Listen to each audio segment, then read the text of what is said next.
And welcome back. We're with Heather Johnson and Ryan Capps from 99Lives. Well, so now we're going to move to a couple of community questions. This one is from Sean Michael Mulligan. He says, I'm curious to know what legal forms are needed to be filed and if there is a recommended how-to or step-by-step guide out there that is relevant for starting a label in 2021.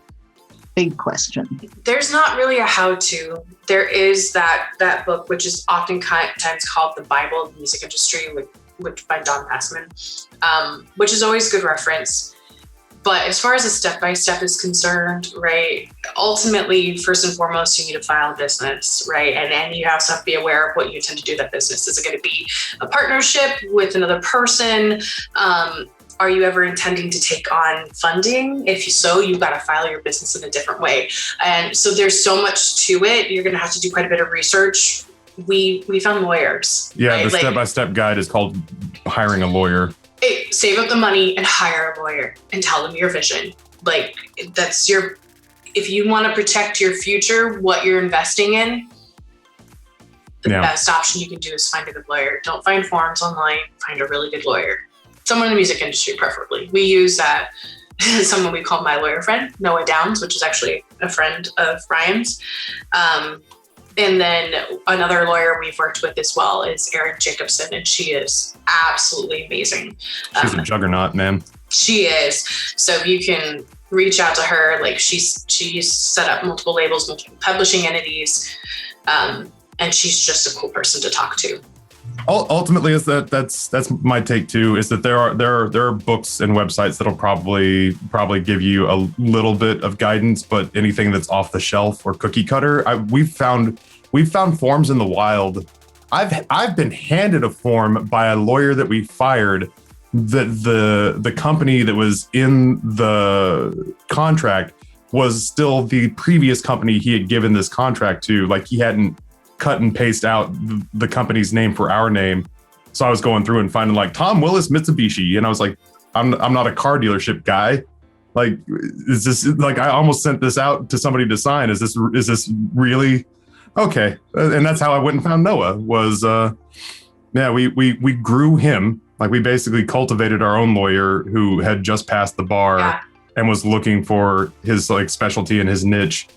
And so we basically laminated our vision over the top of his training, which was still a pretty clean palette, and then found Aaron when we felt like we needed somebody who had a little more industry experience to fine tune things. But we spent thousands and thousands and thousands of dollars on really good album art, but the more important purchase of more thousands and thousands and thousands of dollars was getting legal straightened away.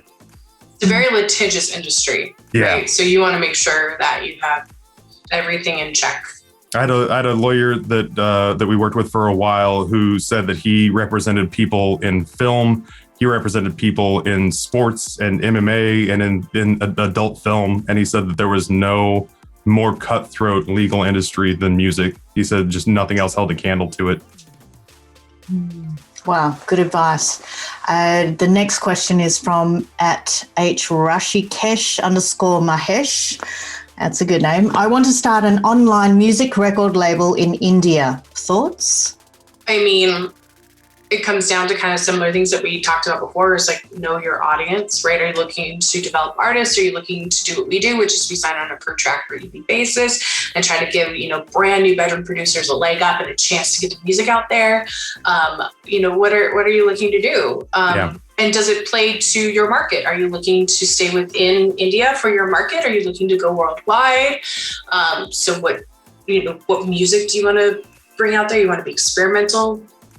Understanding those pieces will get you started, right? Yeah, literally sitting down and figuring out what your mission statement is, sitting down and figuring out how you want to go about it, figuring out what your points of differentiation are from your competitors, what kind of competitors there are out there. Like, those are my thoughts. If you can answer those questions for me and pretend that I'm potentially an investor or somebody that you want to come on as an equity partner that will help you, that has a skill set that will help you be, I'm your tech guy. You've got to sell. Like, there's a lot of salesmanship, especially in the beginning, where we had to get artists who didn't know us from a hole in the ground on board.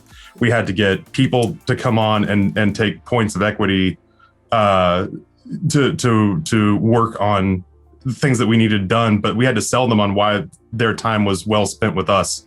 Versus getting a paycheck. Right. Right. Because ultimately we had to convince people that we were doing something that needed to exist, tell them the why it needed to exist, and then hype them up on how excited we were to do it. And that was in like a 360-degree scope of artists and other labels and, mentors and lawyers and art, graphic designers. And so that was the more questions you can answer for me about why you need to start a label, the better I think you'll find your own answers.